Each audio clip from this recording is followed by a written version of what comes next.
جی مفتی صاحب، محترم نے سوال کیا کہ حضور صلی اللہ علیہ وآلہ وسلم کی نماز جنازہ کس نے پڑھائی؟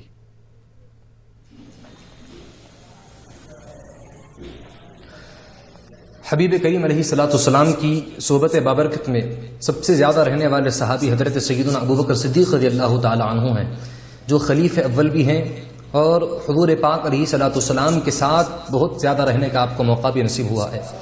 تو حبیب کریم علیہ الصلوۃ والسلام کی نماز جنازہ جو ہے وہ حضرت سیدنا اس کے متعلق جو ہے مختلف اقوال ہیں، لیکن کوئی اس کے بارے میں کوئی ایک واضح قول اس کے بارے میں ابھی نقل کیا ہوا نہیں ہے۔